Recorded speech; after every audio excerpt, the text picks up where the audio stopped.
Hey guys, welcome back to Cards and Collectibles. I recently posted a video about my personal PSA graded Hall of Fame rookie card collection. And now I'm just going to show you some of the cards of players I think have a really good shot to make it in the Hall of Fame in the upcoming years. I think they've done enough in their career to warrant them serious consideration. This won't be as long. Obviously, there's not as many players waiting in the wings, but there's still some really solid players and some that could get in with the help of the Veterans Committee. And let me know what you guys think about this. And I apologize for the glare. I'm going to try to get that worked out here. But we got a 1964 Topps PSA 7 Tommy John. I know there's a lot of argument, baseball Hall of Fame or very good Hall of Fame. This is another guy I think deserves a lot of consideration. This guy was a stud for quite a while, both offensive and defensively. And this is a 1974 PSA 9, Dave Parker, the Cobra. This one, I know there's still a lot of controversy around too. I remember I bought this card. I bought this set from a guy for like $225. It was the complete 1984 Fleer set with the update set and the stickers. And I definitely thought it was worth the gamble just on the Clemens, Puckett, and Gooden cards alone, not to mention the Mattingly. But 1984 was a big year for Fleer, but I was so shocked to see this when I got this back. PSA 10, 1984 Fleer update, Roger Clemens. I'm sure he did take steroids. A lot of the guys did. I just don't know how they're going to decide on that. But we got another pretty good closer, 1985 Donruss, PSA 10, John Franco. There's some other closers in there or relief pitchers that similar numbers to him. I would suspect he would get in at some point as a left-handed reliever. Don't know. And the 1985 Topps Roger Clemens PSA 9. 85 was a really cool year too, with Clemens and Puckett and Gooden. And the Mark McGwire USA card, 1985 Topps USA team, PSA 9. Very cool card. And then this 1986 Topps Traded. This was a huge year when it first came out. They were loaded with what we thought were going to be incredible superstars, guys like Barry Bonds and Bo Jackson. Trying to think of other guys that come to mind. Jose Canseco, Wally Joyner, Pete Incaviglia. Just absolutely loaded. So 1986 Topps Traded, Barry Bonds, PSA 9. I have a few of those. This was also a really cool card. Even like just a simple design. With the team name in black and the almost like a glamour shot, but really cool. PSA 9, Bo Jackson. Man, if he had stayed healthy, no telling what he would have done on the football field and the baseball field. But I think the only athlete to be an all-star in both. Maybe Dion was, I don't know. PSA 9, 1987 Donruss rated rookie, Rafael Palmeiro. Now, if he hadn't lied in front of Congress or taken steroids, who knows? But his numbers, obviously 500 home runs, 3,000 hits. That would normally, if you had one of those, that would get you in the Hall of Fame. Now he has both, but a lot of suspicion around his steroid use. And 1987 Donruss Barry Bonds, PSA 9. I think I have, yep, I do. I have a PSA 10 as well. No telling. Again, this is my personal collection, so I really haven't looked at the prices any of these, so I don't know what those go for. But, a gem mint from a card, a 1987, so you're talking about, 36 years ago. Pretty solid. PSA 10. And those Donruss, same thing. With those black borders, it's almost impossible sometimes to get the PSA 10. They get nicked so easily. Here's another guy I think should probably be in the Hall of Fame just in his postseason performance. on its own is Kurt Schilling. He was so dominant at time with the Phillies and the Diamondbacks. 1989 Donruss PSA 10. And here's his 1990 Fleer update card, PSA 9. I bought a bunch of these too for $2, figuring if I could hit one PSA 10, probably pay for the rest of the lot, but I haven't sent them up for grading just yet. Not a Hall of Fame card, but just a cool card in general. Everybody knows this one. The 1990 score. Again, I'm trying to eliminate that glare, guys. I apologize. 1989 score, Bo Jackson with the football pads on and the bat behind his head. Very, very cool card. PSA 9. Following that same thing, short-lived baseball career, but it's one everybody's got to have, is 1991 Upper Deck PSA 9, Michael Jordan. Very cool.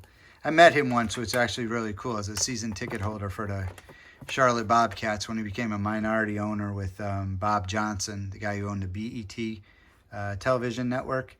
And I'd gotten a good deal on some season tickets. I think it was like $210 a seat. It were the last row in the stadium, but we could always move down because nobody was going to the games. But I went to a town hall meeting once, and as he was coming off the stage, he got absolutely mobbed.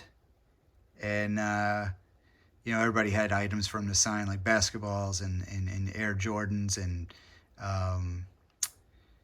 all kinds of other things. And he signed 2 or 3 autographs that day, and I ended up getting one. And it was because I had a baseball.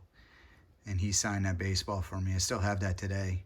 And this guy, I don't know how he's not in the Hall of Fame for a second baseman. His numbers are there. He was a great player for the Astros. Just incredible. I think he was MVP too. With the Giants, maybe.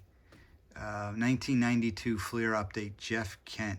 He should be in the Hall of Fame without a doubt. And maybe it's the writers just have something against him. And here's another guy. Again, if it was just numbers and no suspicion of steroids, another guy that should probably be in the Hall of Fame. 1992 Upper Deck, Manny Ramirez, PSA 10. And a lot of these guys are going to be under suspicion of steroids. Here's another one. 1993 Bowman, PSA 9, Andy Pettit. At least he owned up to it. Clemens never did. Bonds never did. McGuire, Sosa, they all seem to forget in front of Congress. Another guy probably be inducted by the Veterans Committee at some point, but probably playing in Colorado doesn't help him. But I think if you look at his stats away from Colorado or Coors Field, they were still pretty comparable. 1993 Topps traded Tot Helton. PSA 10. I also have a 9, so I don't know why I showed you that 8, but I have it in there for some reason. So 9. Another guy, Billy Wagner, left-handed closer, Astros, Mets, PSA 10. He was as good as there was. He was like Josh Hader before Josh Hader. Another guy surrounded by rumors of steroids. Obviously, he admitted it 2 or 3 times, so I don't feel bad for him at all. He made all kinds of money. He knew what he was doing. He apologized, but he doesn't deserve to be in the Hall of Fame, although his numbers are absolutely ridiculous, but there's a reason for that. But a 1994 Upper Deck, PSA 9, Alex Rodriguez. Just don't like the guy. 1995, this guy's career, he was on pace to be in the Hall of Fame. He was unbelievable when he first came up with the Braves. 1995, Andrew Jones, PSA 9. Now watch for his son. There's a lot of former players whose kids are just coming through. His son, Drew Jones, is a top 13 prospect in baseball. Matt Holliday's son, Jackson Holliday's in AA. He's the #1 prospect in baseball. And then Carl Crawford's son, Justin Crawford, is also in the minor leagues. And to me, it just didn't seem like that long ago. This guy will probably get inducted next year or this year. I think he's up for election is PSA 9, 1997 Bowman, Adrian Beltre. Hall of Famer for sure. He had gold gloves. He had, I think he had 500 home runs. If not, he had to have been real close. And here's also, another PSA 9. And then they also had I had the Chrome card, which is PSA 9, 1987 Chrome. I had an international one too, but I sold that. I'm not sure why I did, but it was a PSA 10. I was going for some good money at the time, but prices have only gone up.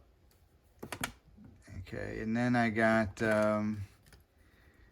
2000 Topps Chrome Traded Miguel Cabrera, PSA 8. And then I have the regular Topps card, PSA 9. That's the 2000 Topps Traded. 2001 Upper Deck, first ballot Hall of Famer. I think everybody liked this guy. He was amazing. PSA 10, 2001 Upper Deck, Ichiro Suzuki. That year also contained Albert Pujols, 2001. Upper Deck, Albert Pujols, PSA 9.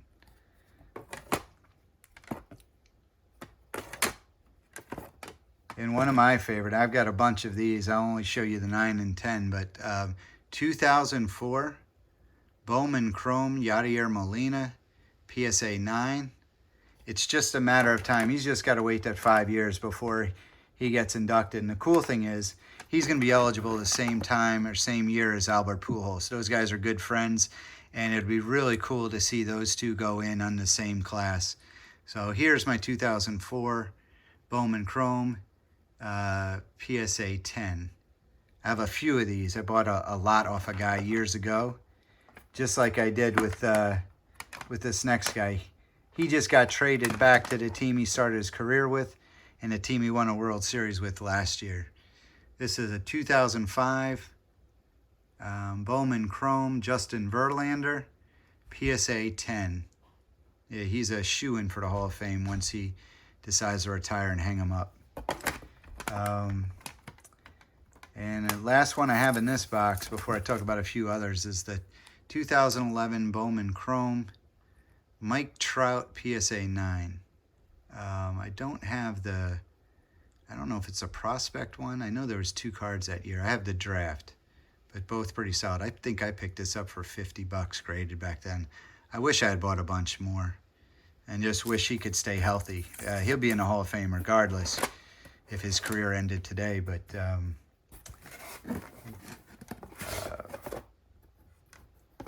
I just want him to stay healthy and put up the numbers he's capable of.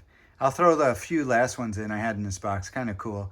I got this before the steroids surrounding him, but Ozzie Smith, my favorite player, but to have this dual auto PSA 10 of Fernando Tatis, sorry about the glare, and Ozzie Smith I thought was very cool, both starting their careers with the San Diego Padres and both playing shortstop.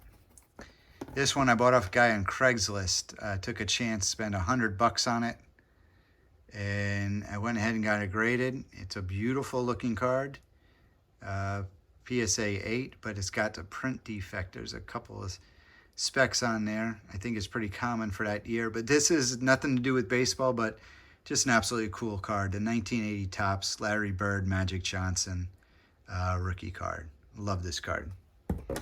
And guys, I'll show you one other. This is another thing. My favorite football team is New York Jets. So I grew up with in New York, loved them. And back then, when I was a kid, the Jets were a pretty solid team in the early 80s. It's been about 40 years since they've really been any good, but they had 4 guys that consisted of the New York Sack Exchange. And it was Abdul Salam, Marty Lyons, Joe Colecco, and Mark Gastineau. And I went ahead and I wanted to get the New York Sack Exchange. So I bought some raw cards and got them graded. And I had a 1978 Topps Abdul Salam, PSA 9. Also that year, PSA 9, 1978, newly elected Hall of Fame member Joe Coleco. 1981 Topps PSA 9, Marty Lyons, graduate of Alabama. And the 1981 PSA 9, Mark Gastineau, the guy inventor of the sack dance, had the single season sack record until Michael Strahan broke it, which I thought was bullshit, with Brett Favre doing a naked bootleg and Strahan waiting for him there. All he had to do was touch him to break the record. That might have been fixed before that even happened. I don't think the play had any bearing on the outcome of the game, but not cool. And he was my neighbor as a kid growing up in New York. That's where I kind of became a big Jets fan. But guys, appreciate you watching the video. Hope you liked it. A couple other guys real quick that may have a chance at the Hall of Fame, or not may, will. Guys like Max Scherzer, another one, Nolan Arenado. These guys are on pace. Clayton Kershaw.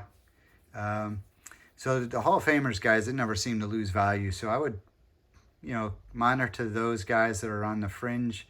And if they continue racking up the stats that they've had over the course of their career, that they're on pace to make it into the Hall. But again, guys, appreciate you watching. Till next time, happy collecting.